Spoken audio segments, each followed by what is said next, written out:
여러분들은 처음에 사람을 만나면 어떤 생각이 드시나요? 처음 만날 때 그 사람이 어떤 모습을 하고 있냐에 따라서 또 다른 사람이 이 사람을 어떻게 소개하냐에 따라서 우리는 그 사람을 판단하게 됩니다. 우리는 되게 사람을 처음 만나면요, 그 사람의 외모, 학벌, 능력, 배경, 소유, 그리고 그의 겉모습을 보고 이 사람이 이런 사람일 것 같다라고 생각을 합니다. 우리는 이 보이는 모습으로 그 사람의 가치를 매겨요. 그리고 그 가치를 보고 그 사람을 판단하게 됩니다. 이런 가치관이나 사람에 의해서 우리는 많은 영향을 받으며 살아가고 있습니다.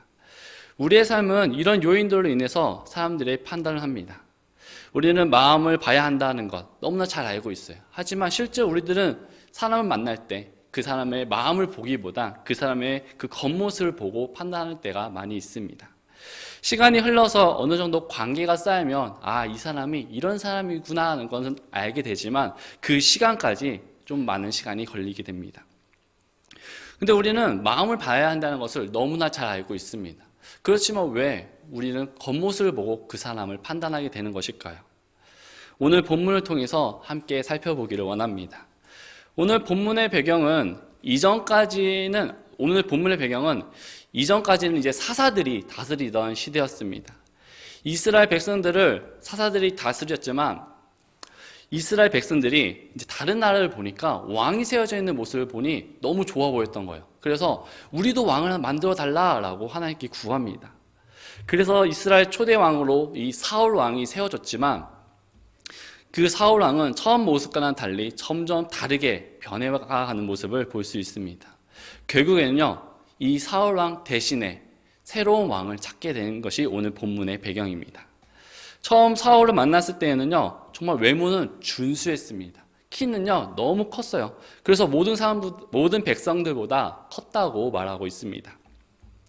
사무엘이 이 사울을 딱 처음에 봤을 때, 이 사람은 왕이 될 상이다. 이 사람은 왕의 자격을 가졌다라고 생각을 했습니다. 그래서 사무엘은 사울을 이스라엘 초대왕으로 세우려고 하는 그때 이 당시에 사울은요, 자신이 너무 부족한 사람이라는 것을 알고 있었어요. 그래서 이 말을 들었을 때 도망을 가요. 사울은 도망하고 숨어버립니다. 그리고 또 자신을 가리켜 이스라엘 12지파 중에 가장 작은 지파에 속한 사람이 접니다 라고 얘기해요. 그리고 그 작은 지파 안에서 그 가족들 중에서도 가장 작은 사람이 접니다 라고도 얘기를 합니다. 이렇게 사울은 겸손하게 말을 해요. 이런 겸손했던 사울이 시간이 지남에 따라서 점점 악을 행하고 하나님을 멀리하고 시기하는 모습을 볼 수 있습니다. 결국 하나님은 이 사울 왕을 버리기로 결심을 합니다. 그래서 사울 왕 다음에 세울 왕을 찾게 되는데 하나님은 다시 사무엘에게 말씀하세요. 1절 후반절에 보면 내가 너를 베들레헴 사람 이새에게로 보내니 내가 나를 위해 그의 아들들 가운데서 한 왕을 예비하였다고 말씀하고 있습니다. 이새의 아들 중에 사울 왕 다음으로 왕이 될 사람이 있다고 말씀을 하셨어요. 이새의 첫째 아들 사무엘이 엘리압을 보고 딱 이렇게 얘기합니다. 6절 말씀에 그가 엘리압을 보고 이르기를 주의 기름 부음 받을 자가 참으로 그분 앞에 있도다라고 얘기를 해요. 사무엘은 엘리압의 사울과 같이 외모를 보고 그의 겉모습을 보고 이 사람은 왕이 될 사람이다라고 판단합니다. 하지만 하나님께서는요, 7절에 이런 사무엘의 생각을 바로잡아 주셨는데 7절 말씀에 보면 주께서 사무엘에게 이르시되 그의 용모나 키의 크기를 보지 말라. 내가 이미 그를 버렸노라. 주는 사람이 보는 것처럼 보지 아니하나니 사람은 겉모습을 보나 주는 마음을 보느니라 라고 말씀하셨습니다. 오늘 말씀의 제목은요, 내 마음의 중심은 어떠하십니까? 라는 제목입니다. 내 마음의 중심은 어떠하십니까? 하나님께서는 외모를 보지 말라고 하십니다. 사람은 사람을 볼 때 외모를 보고 또 판단하지만 하나님은 마음의 중심을 보신다고 오늘 본문이 이야기하고 있습니다. 그런데 우리는 종종 이 말씀에 대해서 잘못 생각하고 잘못 이해하고 잘못 적용할 때가 있습니다. 예를 들어 하나님의 말씀에 순종하지 않거나 죄를 짓는 것에 대해서 내가 구별된 삶을 살지 않는 것에 대해서는요, 생각하지 않고 하나님은 내 마음의 중심을 보시지, 하나님은 내 마음을 아시지라는 생각을 하면서 내가 지금 어떤 상황인지 우리 하나님은 아셔. 이렇게 자기 합리화를 한다는 것입니다.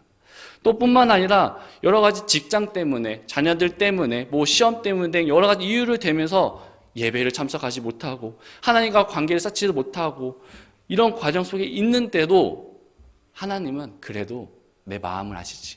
이렇게 생각할 때가 있다는 것입니다. 그러나 여러분, 하나님은 우리의 마음만을 보시지는 않습니다. 물론 우리의 마음이 가장 기본이 되는 것은 당연한 거예요. 그것이 첫째인 것은 분명합니다.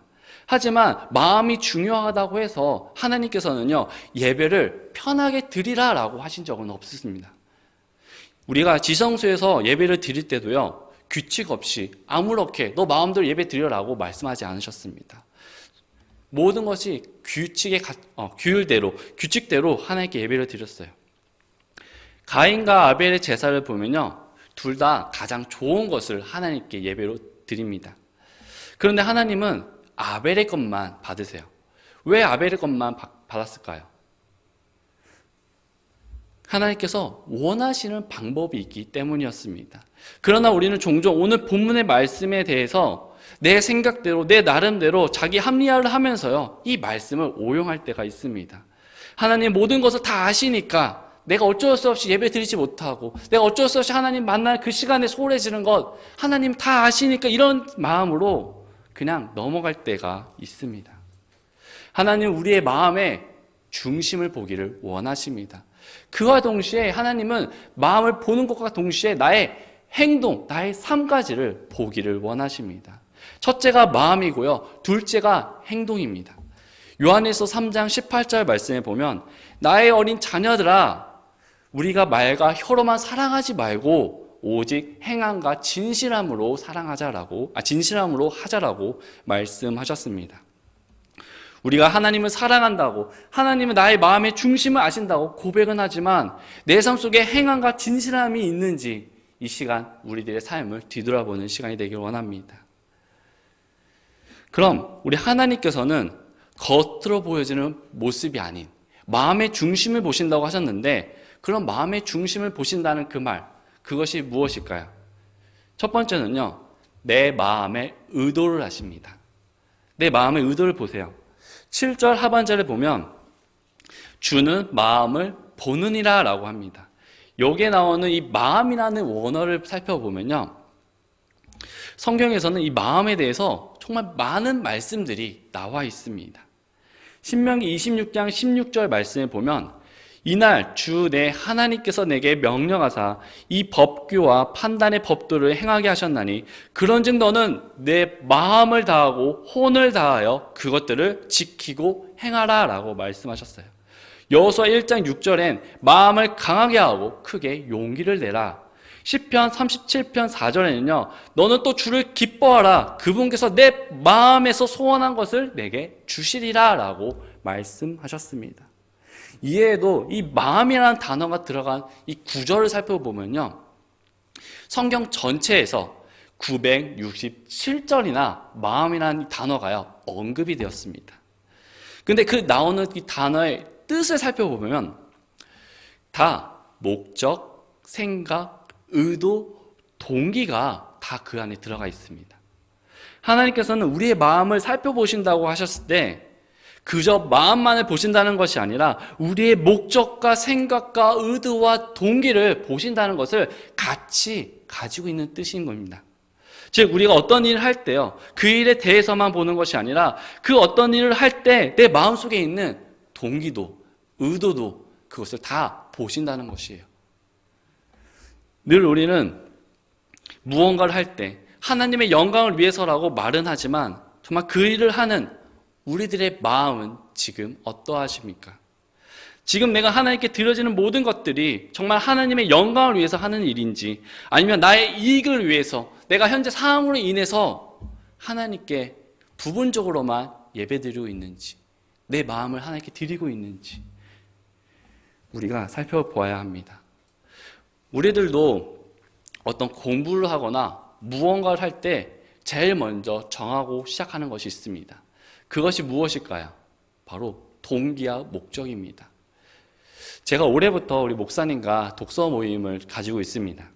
한 주에 한 권씩 제가 이제 1월 달은 독서법, 2월 달은 공부법, 3월 달은 시간 관리에 관한 책들을 읽고 본계적하고 PPT를 만들고 그렇게 하고 있는데요.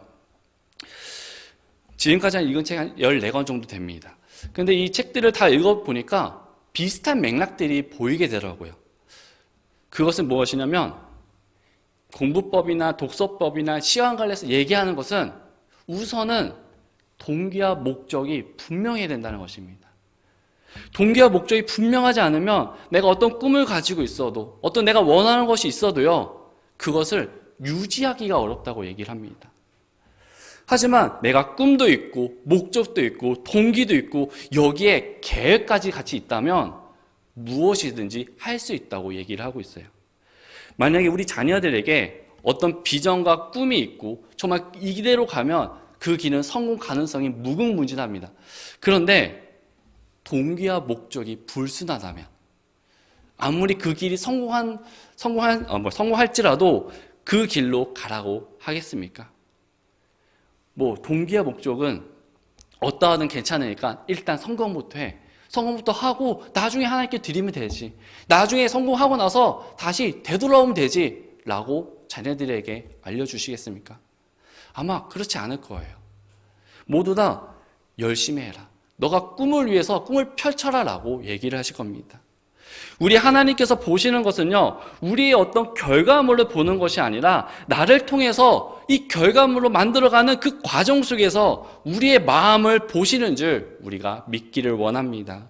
물론 우리가 이 땅에서 모두가 성공하길 원해요. 모두가 잘 살길 원합니다. 모두가 형통하길 원해요. 그러나 그것보다 더 이전에 돼야 하는 것은 바로 우리의 동기와 목적이 과연 어떠하냐 하는 것입니다. 지금 내가 있는 그 자리에서 내가 동기와 목적을 분명하게 가지고 나아갈 때 하나님께서는 우리를 선하게 인도해 주신다는 것입니다. 우리에게 이런 동기와 목적이 올바르다면요, 하나님은 이런 우리의 마음을 보시고 하나님께서 우리를 축복해 주실 줄 믿습니다. 그런 지금 내가 잘 가고 있는지, 정말 내가 나에게 동기와 목적이 분명한지 어떻게 하면 알 수 있을까요? 내 삶을 점검하는 것입니다. 우리는 하나님을 위해 헌신하다 보면 여러 가지 많은 일들이 일어납니다. 좋은 일이 있을 때가 있고 슬픈 일이 있을 때가 있습니다. 근데 정말 많은 일들이 일어나는데 좋은 일이 일어나면 우리는 감사해요. 근데 좋은 일이 일어나면 금방 잊어버립니다. 근데 반대로 슬픈 일이 일어나면요, 그 순간에 좀 풀렸다 싶어도 시간이 지나면 다시 또 그것이 떠오르기도 합니다. 우리는 생각해 보길 원하는데 처음에 내가 직분을 맡았을 때, 내가 처음에 교회 왔을 때, 내가 처음에 헌신했을 때, 내가 처음에 하나님께 드려졌을 때, 그때 우리 성도님들의 동기와 목적은 어떠했습니까? 누군가를 잘 보이기 위해서 하나님께 드려졌습니까? 아닐 거라고 저는 생각합니다. 오로지 하나님을 위해서 정말 내가 받은 구원에 감사해서 하나님께 드려졌을 거예요. 그래서 순수한 동기와 목적을 가지고 하나님께 드렸을 겁니다. 우리가 성령 충만할 때, 우리가 구원받았을 때, 하나님께 헌신하는 것에 우리가 기쁨이 있었을 때는 내가 아는 것이 없고 부족한 것이 많고 내가 실수를 무수히 많이 했어도요, 상처를 받기보단 열정으로 그것들을 커버해 나간 적이 있으실 겁니다. 하지만 시간이 지남에 따라서 점점 믿음이 식어지거나 내 삶이 바쁘면서 우리의 마음에는 이런 순수했던 나의 의도와 동기들이요, 점점 식어지고 사라지고 세상의 때가 묻힐 때가 있습니다. 예레미야 17장 9절 말씀에 보면 마음은 모든 것보다 거짓되고 극도로 사악하니 누가 그것을 알 수 있으리요. 처음에 우리가 어떤 일을 할 때 그 모든 마음이, 그 동기가 처음에 시작할 때는 괜찮았을지 모릅니다. 그런데 점점 세월이 흘러가면서 믿음 생활을 하면서 그 마음의 의도와 동기가 다른 무엇인가, 다른 어떤 것에 의해서 변질되어 갈 수 있다는 것입니다. 그래서 우리는 내 자신을 날마다 살펴보아야 되는 것이에요. 하나님께서 우리에게 고난을 주시는 이유가 무엇입니까? 첫째는 우리의 죄 때문이에요. 둘째는 나를 더 연단시키기 위해서 고난을 주시는 겁니다. 연단을 하면서 우리가 무엇이 바뀝니까? 연단을 통해서 우리의 마음이요 굳어집니다. 굳건해지는 거예요. 튼튼해집니다. 내 마음이 새롭게 되어집니다. 예수님도 사역을 하시기 전에 가장 먼저 하신 일이 무엇입니까? 마귀 사탄의 시험을 먼저 받으셨어요. 마귀가 유혹을 합니다. 마귀가 시험을 하죠. 그 시험의 내용이 무엇입니까? 돌멩이를 빵으로 만들라는, 또 높은 곳에 뛰어내려라, 그리고 내게 경배하면 이 세상 모든 것들을 너희에게 다 주겠다라는 시험을 합니다. 그때 예수님께서는 어떻게 이기셨죠? 마태복음 4장 10절에 사탄아 너는 여기서 물러가라, 기록된 바 너는 주 내 하나님께 경배하고 오직 그분만을 섬길지니라 라고 말씀으로 그 사탄의 유혹을 이겨내셨습니다. 이 시험을 통해서요, 예수님이 단지 말씀을 의지해서 내가 이겼어, 물론 그런 뜻도 가지고 있지만 좀 더 자세히 살펴보면요, 예수님이 이 말씀을 통해서 예수님의 마음이, 목적이, 생각이, 의도가, 동기가 모든 것이 다 하나님께 맞춰져 있다는 것을 당당하게 고백을 하는 것이었습니다. 우리들도 이 고난을 통해서 현재 나에게 일어나는 이 고난이 있다면 그 고난이 나의 마음을 드러내는 시간이 되길 원합니다. 이 고난을 통해서 나의 목적과 생각과 의도와 동기, 정말 이 세상에 가장 중요한 것은 하나님밖에 없다는 것을 증명하는 그런 시간이 되길 원합니다. 그럼 무엇이 깨끗한 의도이고 무엇이 불순한 의도일까요? 그 기준이 되는 것은 우리들의 삶입니다. 내가 평소에 하나님과 얼마나 교제를 하냐에 따라서, 얼마나 하나님을 의지하냐에 따라서 우리는 그것을 알 수 있습니다. 베드로가 하나님을 바라보면서 갔을 때는요, 물 위를 걸어갔습니다. 하지만 하나님을 바라보지 않고 그 옆을 바라봤을 때 베드로는 물속에 빠지게 됩니다. 이때 예수님께서 뭐라고 말씀하시죠? 마태복음 14장 31절 말씀을 보면 예수님께서 즉시 손을 내미사 그를 붙잡으시며 그에게 이르시되 오 믿음이 적은 자여 어찌하여 의심하였느냐라고 말씀하세요. 시편 119편 133절 말씀엔 주의 말씀 안에서 내 발걸음을 명하시고 어떤 불법도 나를 지배하지 못하게 하소서라고 말씀하십니다. 우리는 말씀을 기준으로 삼기를 원합니다. 그 말씀대로 우리가 행동하기를 원합니다. 말씀에 부담이 있다면 우리는 그대로 순종하기를 원해요. 내가 내 자신도 이것이 내가 과연 깨끗한 의도로 하나님께 드려지는 건지, 내가 불순한 의도가 있는지 내가 모를 때가 있는데 어떻게 내가 내 스스로 내 자신을 판단하고 그것을 결정할 수 있겠습니까?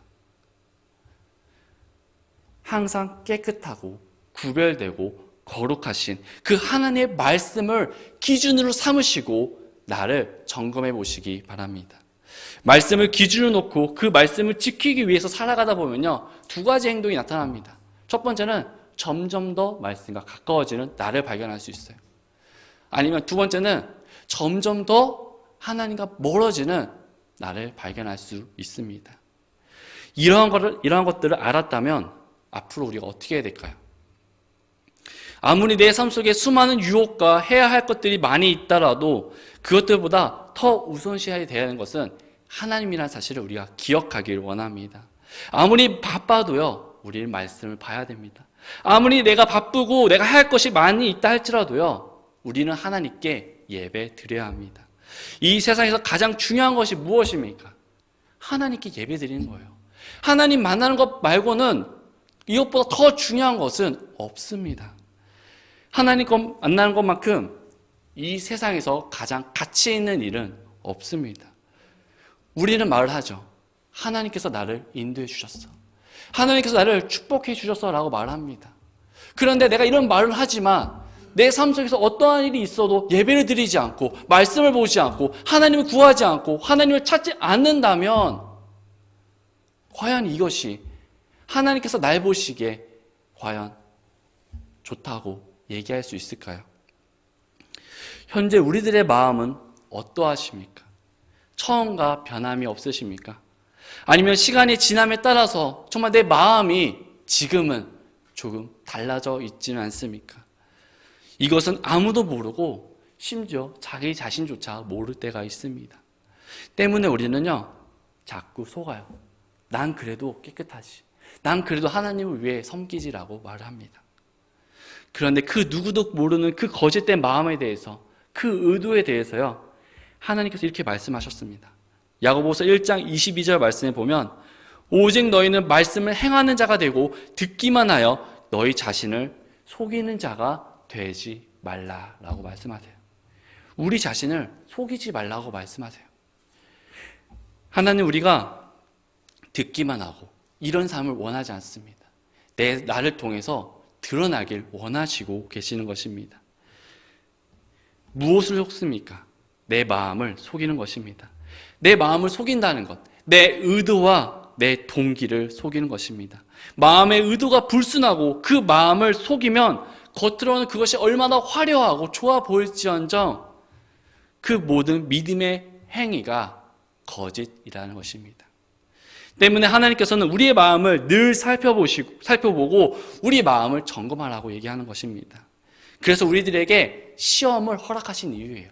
그 시험을 통해서 늘 내가 낮아지고 늘 내가 하나님께 맞춰져 있고 늘 나의 마음이 하나님께 가 있다는 것을 증명하는 그런 시간이 되기를 원합니다. 두 번째는요, 우리의 중심을 보신다는 말은 나의 선한 행동을 보십니다. 오늘 본문 7절 말씀에 보면 주께서 사무엘에 이르시되 그의 용모나 키의 크기를 보지 말라. 내가 이미 그를 버려놓으라. 주는 사람이 보는 것처럼 보지 아니하나니 사람은 겉모습을 보나 주는 마음을 보느니라 라고 말씀하셨습니다. 왜 하나님은 사무엘에게 용모와 신장을 보지 말라고 하시면서 내가 이미 그를 버렸다고 왜 말씀을 하셨을까요? 여기서 버린 사람, 그 사람 누굴까요? 사울입니다. 사울에게는 어떤 일이 있었을까요? 사울은 블레셋과의 전쟁을 앞두고요, 사무엘이 와서 이제 희생물로 하나님께 예배를 드려야 하는데 이때 사무엘이 늦습니다. 사울이 기다려서 사무엘이 왔을 때 예배를 드려야 되는데 사울이 기다리지 못하고 자기가 하나님께 예배를 드려요. 이 당시에 오직 예배는 제사장만이 할 수 있었습니다. 근데 사울은 제사장도 아닌 본인이 그냥 그것을 해버린 것이었습니다.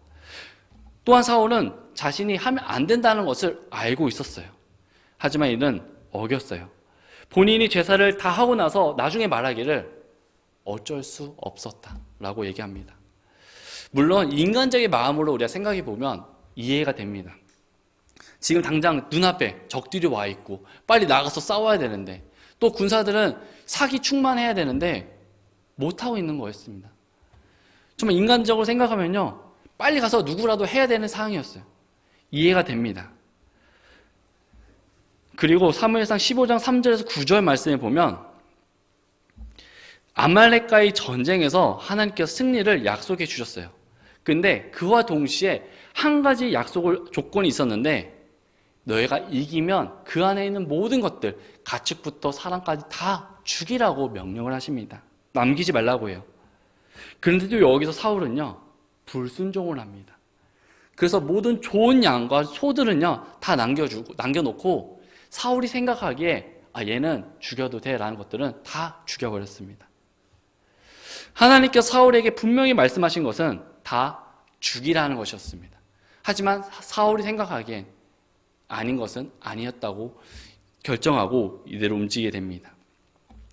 사무엘상 15장 9절 말씀에 보면 그러나 사울과 백성이 아가가 또 양과 소와 살진 것 중에서 가장 좋은 것과 어린 양과 모든 좋은 것을 남기고 그것들을 진멸하려 하지 아니하며 다만 나쁘고 가치 없는 것만 다 진멸하니라 라고 말씀합니다. 본인 생각대로 하나님 말씀을 듣지 않았던 것이에요. 사울 왕은 모든 것을 다 진멸할 수 있었지만 하지 않았습니다. 왜 하지 않았을까요? 이 사울에게는요, 다른 의도가 있었기 때문입니다. 사무엘상 15장 15절 말씀에 보면 사울이 이르되 그들이 그것들을 아말렉 족속에게서 끌어왔나이다. 백성이 주 당신의 하나님께 희생물을 드리려고 양과 소들 중에서 가장 좋은 것을 남겼으며 나머지는 우리가 진멸하였나이다 하매 사울왕의 이 의도는 하나님께 양과 소의 가장 좋은 것들을 바치려고 했다고 하나님께 얘기를 해요. 이런 의도가 있었기 때문에 13절 말씀에 사무엘이 사울에게 이른즉 사울이 그에게 이르되 주께서 당신에게 복 주시기를 원하나이다. 내가 주의 명령을 수행하였나이다 라고 얘기를 합니다. 사울은 하나님의 말씀에 내가 순종했습니다. 다 죽였다고 말하면서 이제 나에게 복을 주세요 라고 얘기하는 것입니다. 근데 사무엘이 이렇게 답변을 하죠. 사무엘상 15장 22, 23절 말씀에 보면 사무엘이 이르되 주께서 주의 음성에 순종하는 것만큼 번제 헌물과 희생물을 크게 기뻐하나이까. 보소서 순종이 희생 헌물보다 낫고 귀를 기울이는 것이 순양의 기름보다 나으니. 아무리 예배를 드리고 하나님을 위해서, 하나님을 섬기기 위해서라고 해도요, 말씀대로 순종하지 않고 하는 것은요, 그것은 아무리 그것이 예배 드리는 것이라 해도 하나님께서 원하시는 방법이 아니라는 것입니다. 결국 사울왕은 자신의 행동에 굴복하고 회개하는 모습을 하나님 앞에 보입니다. 그러나 사무엘상 15장 30절 말씀에 보면 그때 그가 이르되 내가 죄를 지었을지라도 원하건대 이제 내 백성의 장로들 앞과 이스라엘 앞에서 나를 존중히 여기사 나와 함께 되돌아가서 내가 주 당신의 하나님께 경배하게 하소서라고 얘기를 합니다. 사울은 자신의 잘못을 인정하면서도 나를 장로들과 백성들 앞에서요 축복해달라고 얘기하고 있는 것입니다. 지금 사울은 어떻게 하고 있어야 하는 것이 맞는 행동입니까? 잘못을 회개하고 뉘우치고 있어야 되는 것이 맞는 행동이에요. 하지만 사울은 그렇게 하지 않습니다. 오히려 백성들 앞에서 장로들 앞에서 나를 축복해 주세요라고 얘기를 합니다. 사울왕의 모든 마음, 동기, 의도가 무엇이었습니까? 말로는 하나님께 영광을 돌리기 위해서라고 말하였지만 그 동기는요 결국 자기 자신이었어요. 백성들이 다른 사람들이 자신을 어떻게 생각할까 늘 이 생각에 사로잡혀 있었습니다. 그래서 전쟁에서 수많은 전리품들을 가지고 돌아오는 자신의 모습을 생각하고 나를 바라보는 이 백성들을 보면서 사울은 이렇게 구하였던 것입니다. 사울의 겉으로 보여지는 모습은 하나님께 말씀에 순종하는 것처럼 보였지만 실상은 백성들의 시선을 의식한 삶이었습니다. 우리도 누군가를 도와준다고 해서 어떤 행동을 하지만 그 행동이 때로는 그 사람에게 선한 행동이 아닐 수 있습니다. 우리도 그 행동을 또 내가 이 행동이 그 상대방에게 선한 행동이 아닌 것 같아 마음을 가지고 말을 해도 아닌 것 같아서 안 해도 그 상대방 입장에서는 그것이 때로는 선한 행동으로 느낄 때가 있습니다.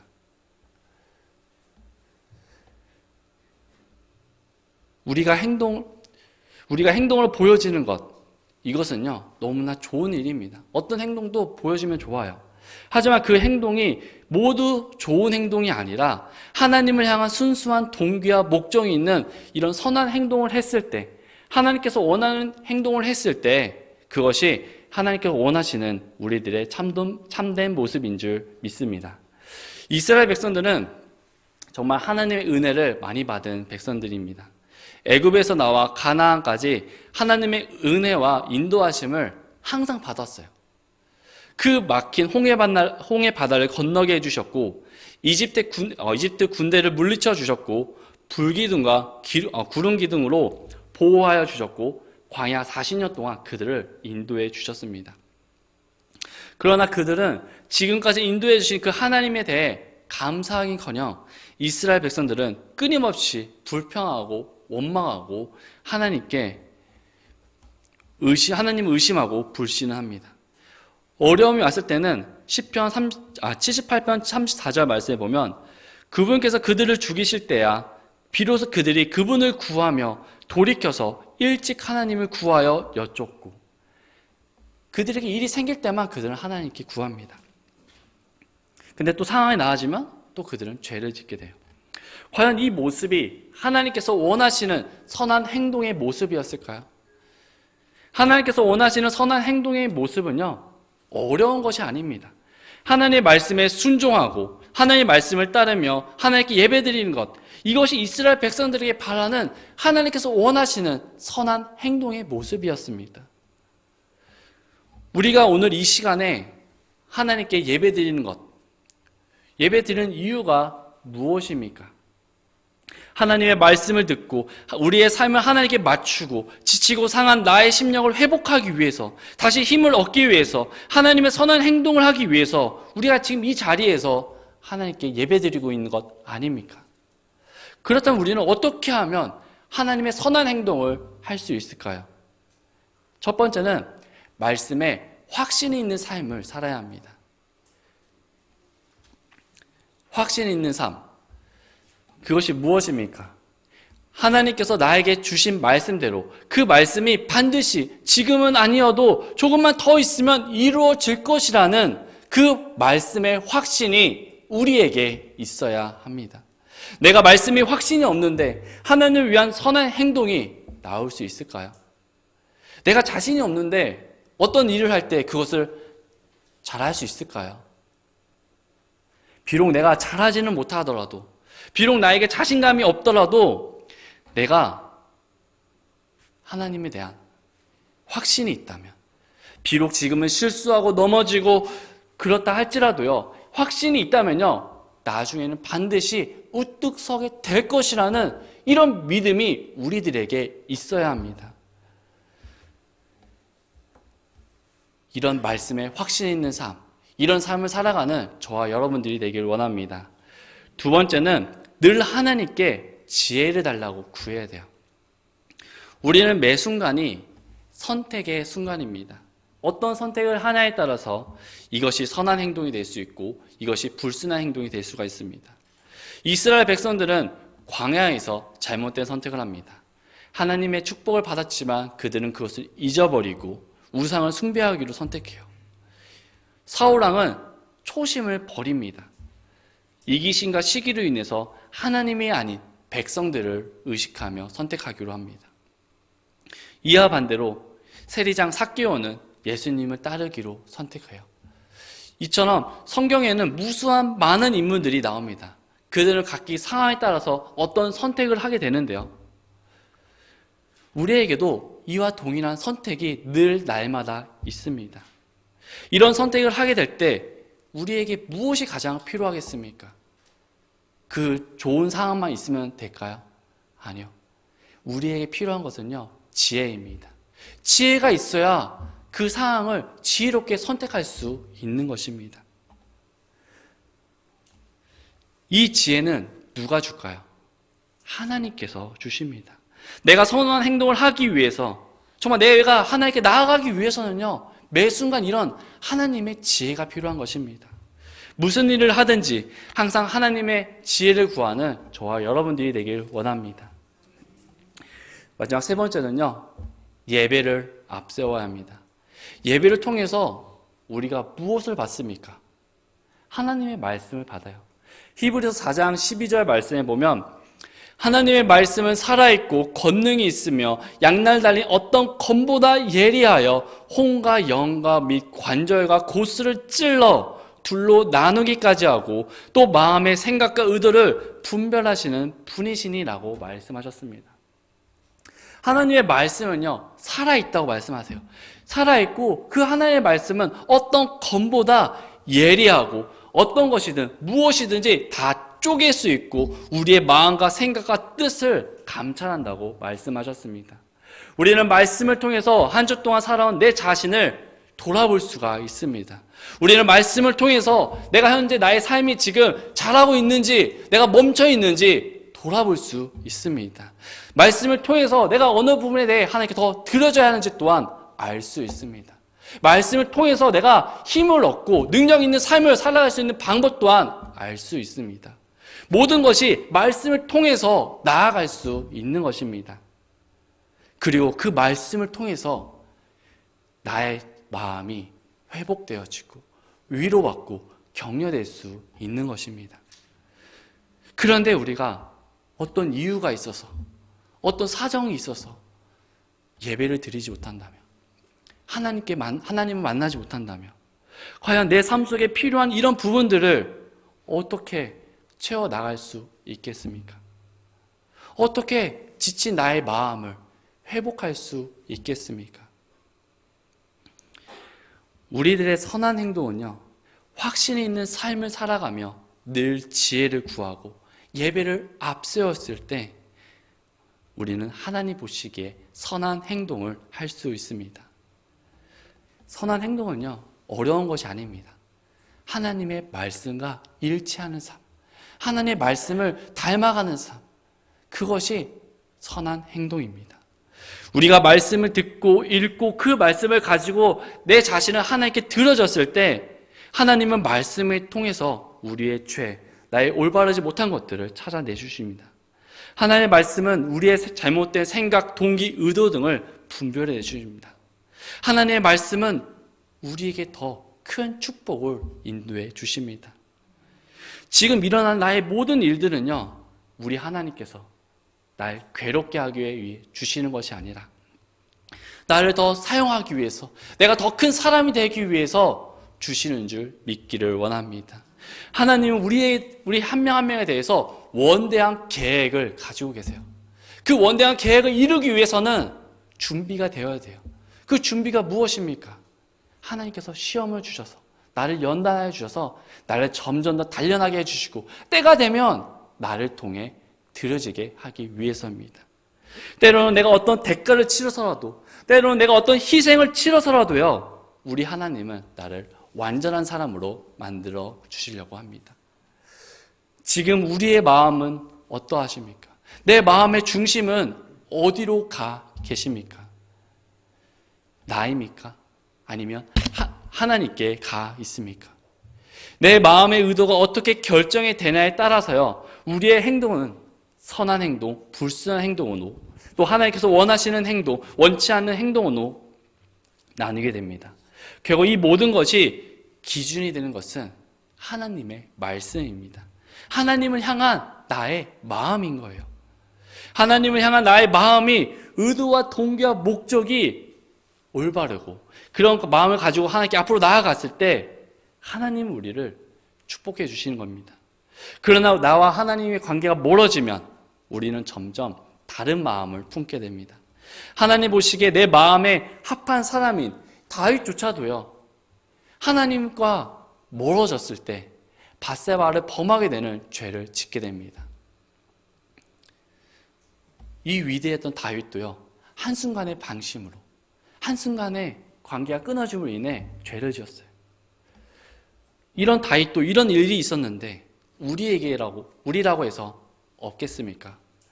우리는 늘 조심해야 됩니다. 늘 방심하지 말아야 됩니다. 언제 어떻게 내 마음이 바뀔지 아무도 모르는 것입니다. 그렇기 때문에 항상 내 마음을 하나님의 말씀으로 기준을 놓고 내 자신을 점검하고 그 하나님을 향한 마음을 가지고 우리가 헌신하고 하나님께 드려지는 저와 여러분들이 되길 원합니다. 우리가 마음으로 하나님께 드려졌을 때 하나님은요, 우리를 축복해 주십니다. 우리 하나님은 거짓말쟁이가 아니세요. 우리 하나님은 내가 더 잘 되면 잘 되기를 바라지 내가 힘들어하고 쓰러지길 바라는 분이 아니십니다. 우리가 지금 어떠하든지, 사실 지금 얼마나 이 상황이 너무 힘듭니까? 코로나로 인해서 예배도 잘 드리지 못하고 사람들도 만나지 못하고 여러 가지 어려움들이 많이 있습니다. 이럴 때일수록 우리가 지켜야 될 것이 무엇이겠습니까? 내 마음인 것입니다.